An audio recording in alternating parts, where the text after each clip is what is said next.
देखो ठीक है, अब अपन है ना बहुत सारे थर्मोडायनेमिक्स कर रहे हैं, थर्मोडायनेमिक्स +1 क्लास +1 11, ठीक है। केमिस्ट्री का थर्मोडायनेमिक्स चैप्टर कर रहे थे और इसके अंदर हमने ना बहुत सारी रिएक्शंस पढ़ी थी, ठीक है, एंथैल्पीज ऑफ रिएक्शंस हमने की थी। तो उसमें ना अपने पास क्या आती है बेटा, इसके बाद आई थिंक हमने कर ली थी सब्लिमेशन वगैरह कर ली थी और स्टैंडर्ड एंथैल्पी कर ली थी स्टैंडर्ड फॉर्म में। तो अपने पास अब नेक्स्ट आती है बेटा थर्मो एंथैल्पी।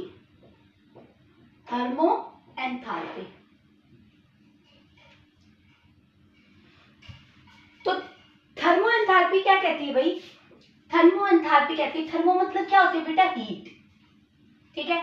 तो मेरा नाम से जब क्वेश्चन के अंदर टॉपिक के नाम से पता चल जाता है कि हम किसके बारे में पढ़ रहे हैं। तो हम यहाँ पे थर्मो एंथैल्पी पढ़ रहे हैं, मतलब हीट एंथैल्पी। हीट एंथैल्पी मतलब कि टेम्परेचर की यानी कि हीट की प्रेजेंस में, जब हम ऑक्सीजन के प्रेजेंस में जब हम किसी को कंबशन करते हैं, मतलब वो हीट होता है, जलता है, तो उस केस में पढ़ेंगे। जैसे कि बेटा फॉर एग्जांपल हम ले लेते हैं एल्कोहल CH3CH2OH, ठीक है, मैंने इथेनॉल ले लिया CH2OH। इसको जब मैं ऑक्सीजन की प्रेजेंस में हीट करती हूँ, ठीक है, तो ये हमें क्या देता है बेटा, CO2 प्लस में वाटर प्लस में हीट प्लस में एनर्जी प्लस में लाइट। तो ये चीजें हमें प्रोड्यूस करता है, जो कि हमने 10th क्लास में पढ़ी थी। तो इसको जब हम ऑक्सीजन की प्रेजेंस में बर्न करते हैं, यानी कि जलाते हैं, कि थर्मो एंथैल्पी जब हम करते हैं, इसको टेम्परेचर दिया हमने, तो ये क्या करता है बेटा, CO2 में टूट जाएगा प्लस वाटर टूट जाएगा प्लस क्या निकलेगी, कुछ अमाउंट में एनर्जी निकलेगी और अपने पास लाइट प्रोड्यूस होगी, LIGHT, लाइट प्रोड्यूस होगी, ठीक है।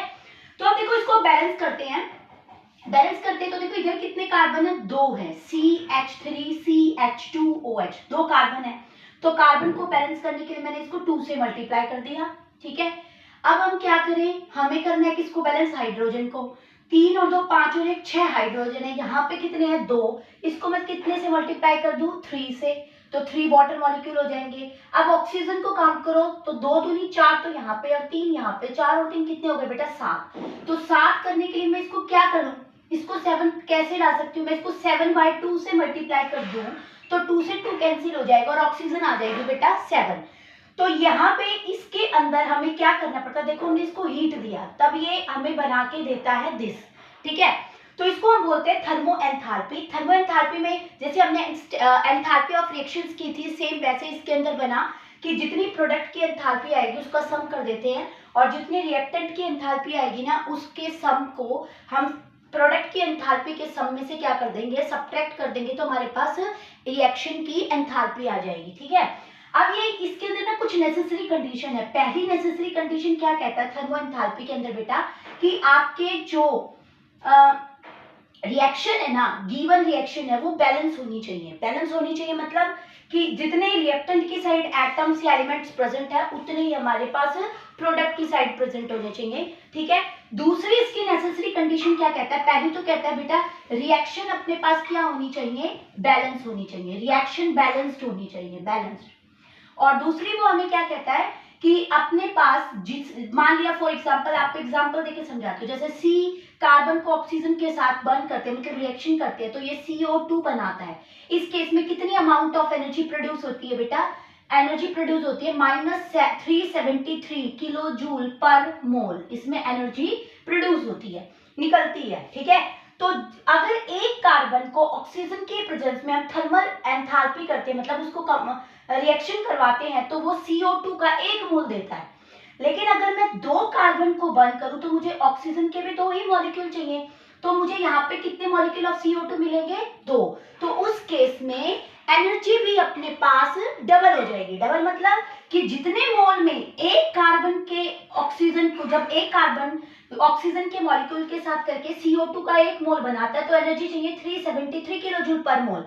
लेकिन जब मैं 2 लूंगी तो 2 ही ऑक्सीजन के मॉलिक्यूल चाहिए और कार्बन डाइऑक्साइड के भी कितने प्रोड्यूस होंगे बेटा, 2 मोल। तो उस केस में एनर्जी भी डबल हो जाएगी, यानी कि अपने पास हो जाएगी 3 दूनी 6, 2 सते 14, 1 2 3 6 और एक 7 माइनस में 746 किलो जूल पर मोल, ये हमें कहता है थर्मो एंथैल्पी। इसमें ये दो नेसेसरी कंडीशन है और इसके अंदर हमें पहली नेसेसरी कंडीशन है कि रिएक्शन हमारे पास बैलेंस होनी चाहिए।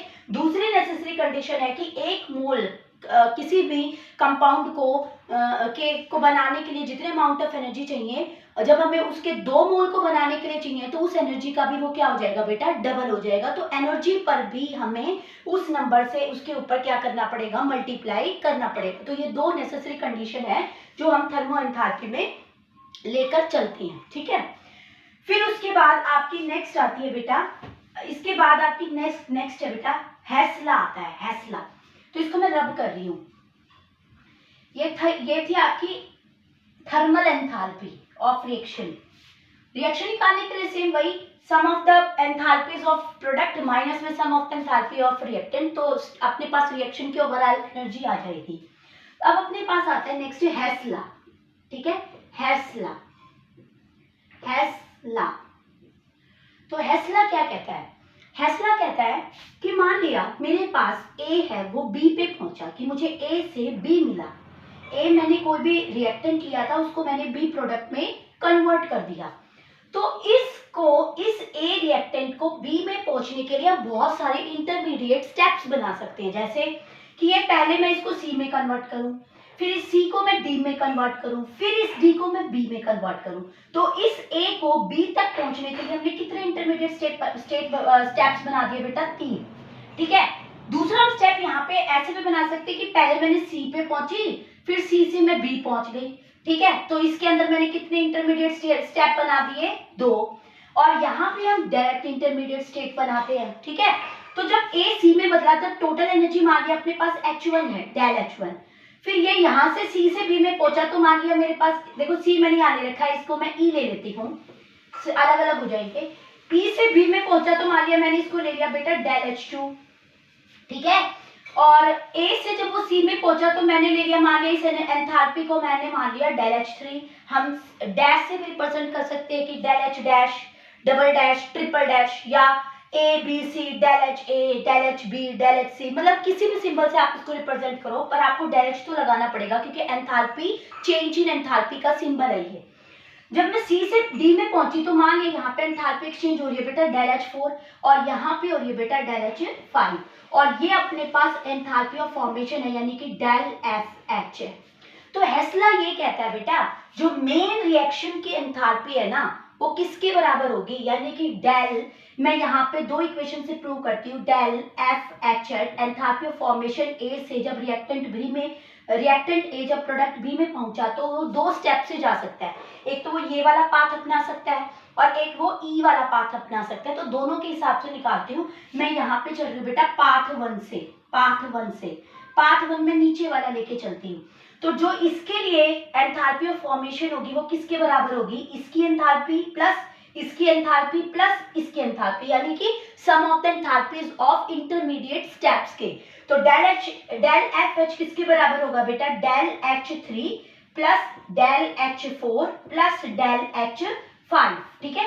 या तो हम इनका सम कर दे या तो इस पाथ को अपनाते हैं हम। एक हम लेते बेटा पाथ नंबर 2, हम पाथ 2 से इन दोनों इंटरमीडिएट की एनर्जी एंथैल्पीज को अगर हम सम कर दे तो ये भी डेल FH के बराबर आता है। तो del FH is equals to del H1 plus में डेल H2। ये हमें हेस्ला कहता है कि अगर हम किसी एक रिएक्टेंट से बी रिएक्टेंट की तरफ जा रहे हैं तो जितनी भी इंटरमीडिएट स्टेप्स बनेंगे उस रिएक्टेंट से प्रोडक्ट की तरफ जाने के लिए, तो जितनी भी एंथैल्पीज निकल के आएंगी ना, अगर हम उनका सम कर दें तो वो भी हमें क्या बताती है, एंथैल्पी ऑफ फॉर्मेशन के इक्वल्स टू होती है, बराबर होती है। हम उसके लिए कितने भी स्टेप्स बना सकते हैं।